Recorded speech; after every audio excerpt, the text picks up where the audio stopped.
Ladies and gentlemen, my name is Irena Havlova and I would like to welcome you to the presentation about the general conditions and procedures of substantive evaluation and selection of projects in the operational program Research, Development and Education. The following documents are important for the approval process: the operational program Research, Development and Education Manual, a call, the follow-up documentation for a call, which means methodological interpretation of a call, rules for applicants and beneficiaries specific part, evaluation criteria in Annex 2, and the handbook for evaluators. The most recent, i.e. the current versions of rules, general or the specific ones, are always binding for applicants and therefore also for evaluators. The evaluation criteria are defined for each call. They are approved by the monitoring committee, including their maximum score. Once they are approved by the monitoring committee, they may not be amended in any way. The operational program Research, Development and Education classifies projects according to their types.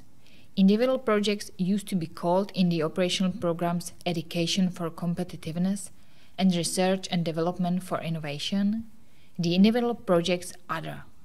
These projects consist of a set of activities to achieve predetermined, defined and measurable objectives under conditions set out by the call. Individual systemic projects used to be called Individual Projects National. They deal comprehensively with an issue in a certain area or in the entire territory of the Czech Republic. The main feature of these projects is concentrated and targeted support. Major projects are implemented in priority axis number 1. These are projects whose total allowable cost exceeds 50 million euros. Simplified projects used to be called templates because these projects, consisting solely of standardized activities with defined outputs or outcomes and exactly defined amount of support. Just one of the above types of projects may be submitted in each call. The Managing Authority of Operational Program Research, Development and Education defines the approval process, i.e. evaluation and selection of projects, based on the project type. The selected method is stated in the call, announced and described in detail Chapter 5 of the Rules for Applicants and Beneficiaries, specific part of each call. Each grant application goes through all stages of the approval process according to the principles of transparency, equal access and non-discrimination. We can distinguish 4 stages. Check of eligibility and formal requirement is ensured by internal evaluators, which means employees of managing authority. Substantive evaluation, which is ensured by internal and external evaluators, arbitrator and the evaluation board. Selection of projects, which is made by selection board. And the final stage involves an issue of a legal act on the provision or transfer of support, which is ensured by the managing authority of the operational program. The aim of the substantive evaluation is to assess the quality of the projects with regard to the fulfillment of the program's substantive objectives and to allow comparison of projects based on their quality. The substantive evaluation is ensured by evaluators, arbitrators, and members of the evaluation board who are selected from the database of evaluators. In the database of evaluators are persons who applied for evaluation of projects under the operational program Research, Development and Education and who met all the preconditions. The selection process of evaluators, arbitrators and members of the evaluation board and selection board has several stages. The first stage is a preselection based on predefined parameters, including, for example, expertise, professional orientation, and amount of experience in the relevant field. Thereafter, the preselected evaluators will be asked through an internal message about the time availability and capacity, i.e. the number of projects they can assess. The number of projects for evaluation is considered the maximum possible number of projects that evaluator is able to access. Time availability is divided into regular and arbitrary evaluation. A necessary precondition for evaluation in a respective call is attending a special seminar if such training is provided. In conclusion, the evaluators are selected by draw or by manual assignment. The manual assignment will be possible only if the selection by draw is not possible for objective reasons. The evaluators, arbitrators, and members of the evaluation board have to fill their evaluation in the table in the monitoring system, differentiated according to the evaluation criteria. The evaluation may involve the entire project, or evaluation may be divided into several steps, i.e. the substantive part and the financial part. The evaluation is checked by the managing authority of the operational program Research, Development and Education. Communication between the evaluator and the employees of the managing authority in the monitoring system is anonymous under an identification number. Communication between the evaluator and the applicant isn't possible. The function of the evaluation criteria can be exclusive, evaluative, or combined. If a grant application fails to meet an exclusive criterion, it's excluded from the approval process. Each evaluative criterion is individually awarded by points for meeting or not meeting this criterion. Combined criteria are awarded by points for meeting or not meeting, but in case of failure to achieve the scoring threshold set by the call, the grant application would be excluded from the approval process. The evaluation of the project is divided in two parts, substantive part and financial part.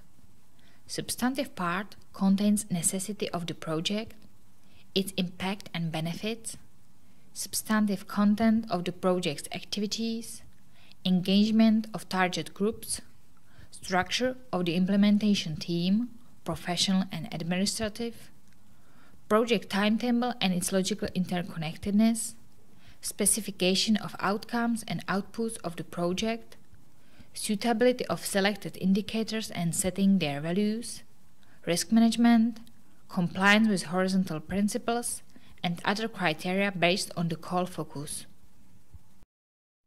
The evaluators, arbitrators, and members of the evaluation board are obliged to provide a brief and clear comment for each criterion and provide justification of the score awarded.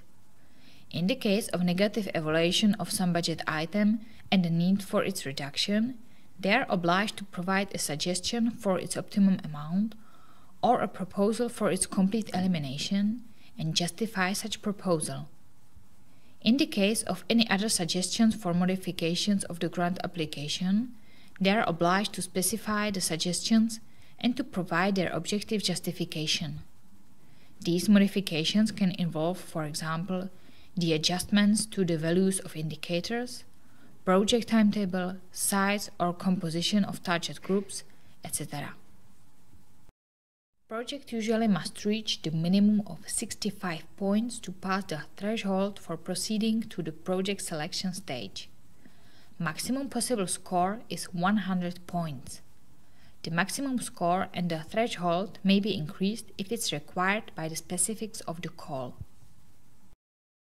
The evaluators and arbitrators are obliged to fill the evaluation comment, including the justification of their proposal to recommend or not to recommend the project for support. The overall comment should be accurate and its maximum length is 1,500 characters. The overall comment must include a summary of the adequacy and efficiency of the project budget in relation to the planned activities and expected outputs and outcomes of the project, a summary of all objections and identification of strengths and weaknesses of the project, and other information necessary for a decision of the selection board. The method of substantive evaluation is set for each call based on the call specifics. Two situations can occur. The first method of substantive evaluation includes internal evaluators, external evaluators, and arbitrators, which means that the evaluation is carried out by two evaluators or by two evaluators and an arbitrator. The second method includes internal evaluators, external evaluators, and the evaluation board, which means that the evaluation is carried out by internal and external evaluators and the evaluation board or by evaluation board only.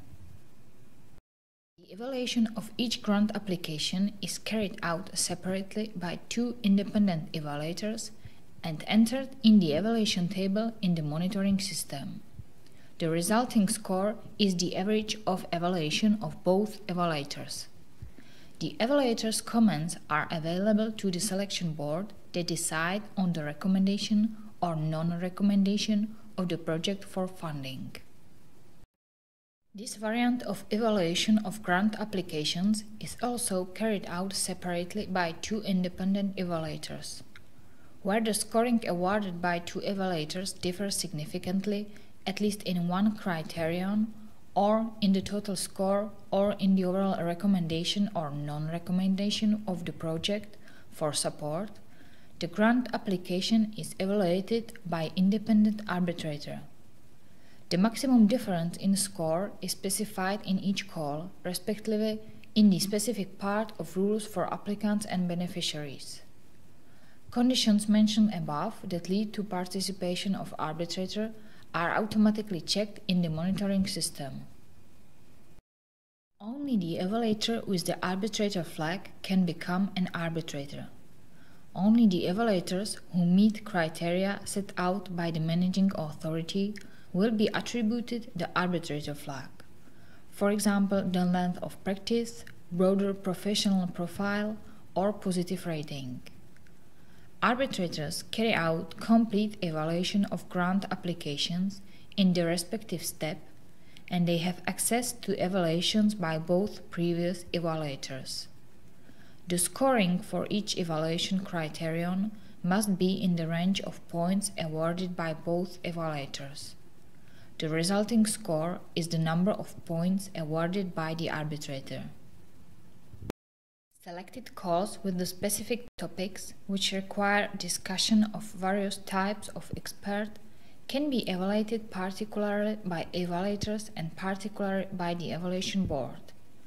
The evaluation board gives the final shape to the method of substantive evaluation of projects. This variant can also be used in specifically oriented calls where it's necessary to compare projects, for example, due to possible overlap of their activities targeted to the same territory. The last variant of substantive evaluation is using the evaluation board only. In this case, the evaluation board prepares the substantive evaluation in all steps. This variant is selected in cases where a small number of grant applications with similar contents is expected in a call. The evaluation board consists of at least 3 evaluators from the database of evaluators. The aim is to assess the submitted grant applications independently and impartially, to express their opinion on the elaboration, mainly with regard to their overlap with other projects submitted in the same call or to duplicities, correctness of inclusion of activities in the project, fulfillment of all conditions included in the call, and legitimacy of the claimed fund. The evaluation board also prepares summary materials for a meeting of the selection board. If the selection board is not part of the stage of project selection, they will prepare a list of recommended or not recommended projects for support from the European Social Fund and the European Regional Development Fund for the managing authority in the call. Committee members have the following duties: attend training, sign a declaration of confidentiality and impartiality and declaration about shredding, independently assess all projects in a call, process evaluation in a table overview for evaluation of projects, personally attend committee meetings, and actively participate in the elaboration of the final opinion of the committee. The project is recommended for a meeting of the selection board based on a consensus of all committee members. Projects are evaluated in accordance with the valid operational manual of the managing authority, in accordance with the rules defined in the call announced, according to the committee members' expertise, and primarily according to defined criteria and priorities. The evaluation parameters used by the committee for evaluation must correspond to those listed in the call. The committee always justifies its decision and opinions. Members of the evaluation board respect the evaluation results and the order of projects based on scoring provided by the evaluators in the previous stages of project evaluation. An exception is cases where the committee elaborates evaluation as a whole. The evaluation board may not change the minimum threshold requirements necessary to obtain support. In the case of suspected bias, a member of the committee notifies this fact to the committee chair. A member who is in a conflict of interest does not participate in the discussion about the project concerned and in the voting on the project. Written minute is taken of each committee meeting and it's published on the website without the evaluators' names.